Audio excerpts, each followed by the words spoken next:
اعوذ باللہ من الشیطان الرجیم بسم اللہ الرحمن الرحیم۔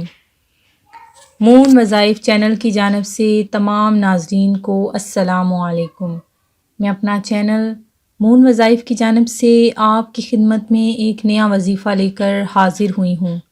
سب سے پہلے ہمارا چینل مون وظائف کو سبسکرائب کر لیں اور بیل آئیکن کا بٹن بھی پریس کر لیں تاکہ ہر نئی آنے والی ویڈیو سب سے پہلے آپ تک پہنچ جائے۔ درود پاک کی بہت زیادہ برکتیں ہیں۔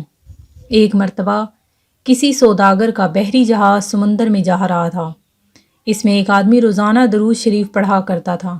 ایک دن وہ بآواز بلند درود شریف پڑھ رہا تھا، دیکھا کہ ایک مچھلی جہاز کے ساتھ آ رہی ہے اور وہ اس آدمی سے درود شریف سن رہی ہے۔ بعد میں وہ مچھلی اتفاق سے کسی شکاری کے جال میں پھنس گئی۔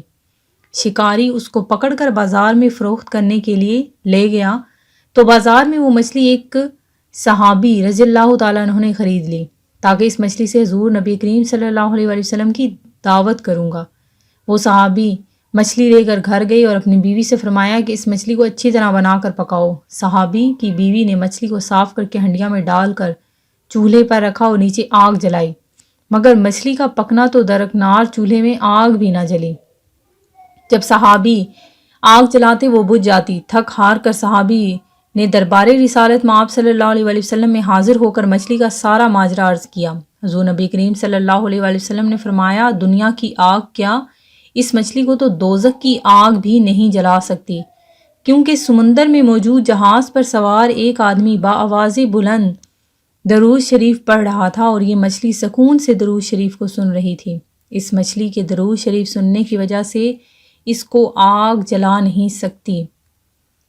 تو ناظرین، میں آج آپ کے لیے ایک خاص وظیفہ لے کر حاضر ہوئی ہوں۔ جس شخص کو جادو ہو جائے یا اس پر جادو کے اثرات ہو جائیں یا کسی دوسرے شخص کو جادو کے اثرات ہو جائیں، وہ مرض نہ جاتا ہو، تو اس کے لیے آپ نے کیا کرنا ہے کہ سورہ ناس اور سورہ فلق یہ آپ نے پڑھنی ہے۔ اس کی بہت زیادہ فضیلت ہے، بہت زیادہ برکتیں ہیں۔ یہ دونوں صورتیں اس وقت نازل ہوئیں جب کچھ یہودیوں نے آپ صلی اللہ علیہ وآلہ وسلم پر جادو کرنے کی کوشش کی۔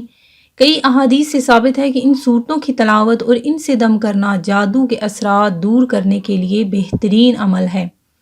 رسول اللہ صلی اللہ علیہ وآلہ وسلم رات کو سونے سے پہلے ان صورتوں کی تلاوت کر کے اپنے ہاتھوں پر دم کرتے اور پھر ان ہاتھوں کو پورے جسم پر پھیر لیتے تھے۔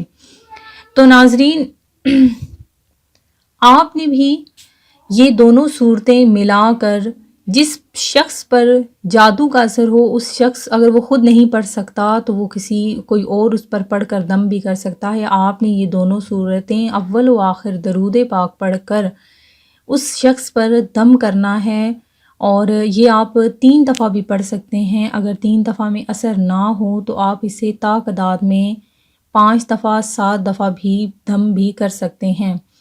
تو رات کو سونے سے قبل آپ ان صورتوں کی تلاوت باقاعدگی سے کرتے رہیے اور اپنے ہاتھوں پر دم کر کے اسے اپنے پورے جسم پر پھیر لیں۔ انشاءاللہ عز و جل آپ پر کسی قسم کا جادو ٹونا نہیں ہوگا۔ میں امید کرتی ہوں کہ میری آج کی ویڈیو آپ کو پسند آئی ہوگی۔ اسی طرح سے مزید وظائف سننے کے لیے ہمارا چینل مون وظائف کو دیکھتے رہیے۔ اپنا خیال رکھیے گا، دعاؤں میں یاد رکھیے گا۔